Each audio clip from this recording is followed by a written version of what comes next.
Salut à tous, aujourd'hui on va parler des interfaces en PHP. Alors, je sais que les interfaces en PHP sont pas beaucoup utilisées par les débutants et même par les intermédiaires, mais parce que c'est un petit peu abstrait et qu'on n'en voit pas vraiment l'intérêt.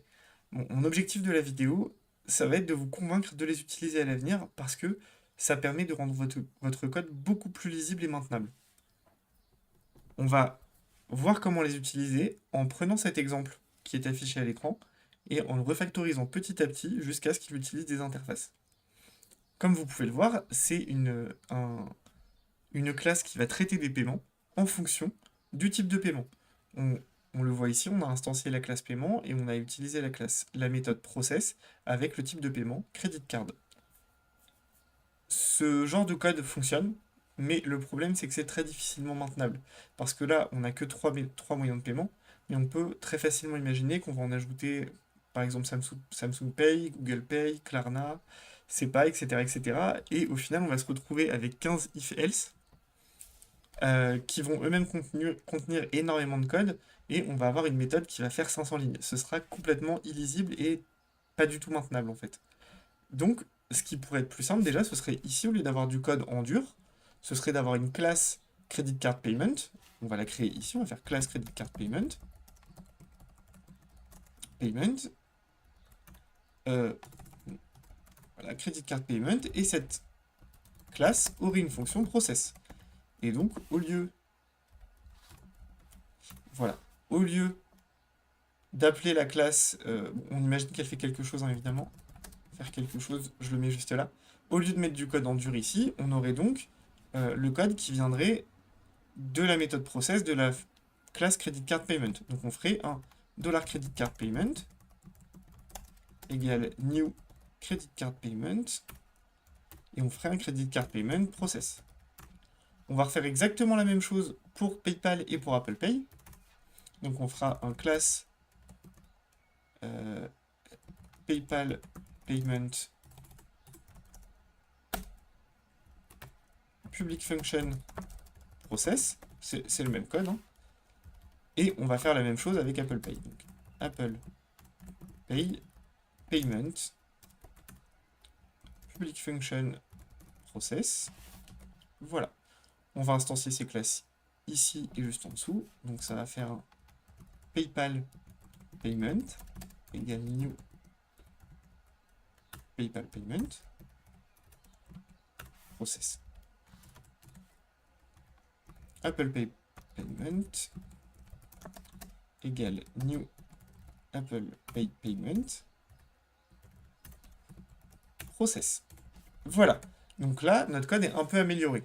Mais ce que je vous disais tout à l'heure sur le fait qu'on pouvait ajouter des méthodes de paiement, bah, le problème est toujours là en fait. On risque toujours d'avoir 15 if-else les uns dans les autres. Et c'est ici que les interfaces vont intervenir. Donc, ce qu'on va faire, c'est qu'on va commencer par créer notre interface, au-dessus du reste, hein, bien sûr. Interface, payment, méthode, interface. Et cette méthode aura une fonction publique qui va s'appeler process. Et vous voyez, alors je ne lui passe pas d'argument, et surtout, je ne fais rien à l'intérieur. Elle se termine par un point virgule, pas par des accolades ouvrantes et fermantes. D'ailleurs, ça affiche une erreur si j'essaie de le faire. Parce qu'en fait, l'interface va être implémentée par les classes qui en ont besoin, et c'est ces classes-là qui vont dire ce qu'il faut faire. Pour l'instant, c'est un peu flou, vous allez me comprendre un petit peu plus tard. Donc, là, je vais implémenter la classe, l'interface payment method interface. Lorsqu'on implémente une interface, on est obligé d'utiliser les fonctions qui sont dans cette interface. Là, si j'ajoute un S, ça se souligne en rouge parce qu'il va me dire qu'il faut rajouter les méthodes de l'interface. En l'occurrence, process y était déjà, mais regardez, si je fais ça et que je rajoute une fonction qui va s'appeler test, elle se ressouligne en rouge. Voilà. Et en fait, ça va être ici qu'on va s'occuper de traiter le paiement. Donc ici, par exemple, on ferait un echo, le paiement en CB est passé. Voilà. On va faire exactement la même chose pour PayPal Payment Et pour Apple Pay Payment, donc on va implémenter la Payment Method Interface et on va faire notre petit écho en disant par PayPal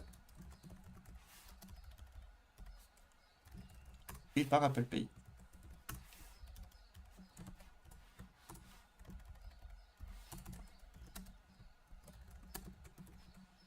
Voilà. Alors, le paiement CB est passé, si ça s'est affiché, c'est parce que j'ai enregistré et que du coup ça a actualisé la page. En fait, c'est parce que ici, on a, en fait, on avait passé le paramètre credit card et que ça a appelé la méthode process de la classe credit card payment. Mais c'est pas ce qu'on veut. Ce qu'on veut maintenant, c'est supprimer tout ça. Parce qu'on ne veut pas de if else. Ce qu'on veut, à la place, c'est lui dire que le seul paramètre de la fonction process de la classe paiement, ça va être l'interface elle-même. Donc la payment méthode interface. Alors, ne vous inquiétez pas pour l'erreur, hein, c'est tout à fait normal, j'actualise, il devrait plus en avoir. Hop. Et ici, on va lui dire que on va faire un payment method process. Alors, celle-ci, je vais l'appeler autrement, histoire que ce soit un peu moins confusant pour vous. Hop. Vous avez vu là, dans les interfaces, il y a une méthode process. Et ici, on lui a passé la payment method interface et la méthode process de cette interface. En réalité, ce qu'on vient de faire, c'est pas de passer une interface, c'est de passer n'importe quel objet qui implémente cette interface. Ce que ça veut dire concrètement, c'est que si maintenant je fais un payment, un credit card payment égale new credit card payment, et que je fais un payment process payment, c'est-à-dire payment, donc cette classe-là, hein, et qu'à l'intérieur je passe credit card payment, et que j'actualise, le paiement CB est passé. Parce qu'en fait, on a passé en paramètre de la fonction de la méthode process payment un objet qui implémente la payment method interface. Je peux recommencer avec, par exemple, Apple Pay Payment égale new Apple Pay Payment. Maintenant, je vais la passer aussi directement. Je vais dire que c'est Apple Pay Payment. J'actualise. Le paiement par Apple Pay est passé. Et donc maintenant, au lieu d'avoir plein de if-else qui sont illisibles, vous avez des classes claires et isolées que vous pourrez modifier individuellement, rendant votre code beaucoup plus maintenable.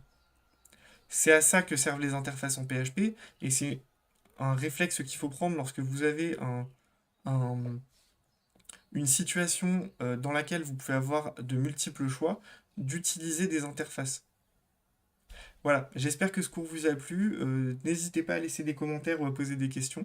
J'y répondrai avec plaisir.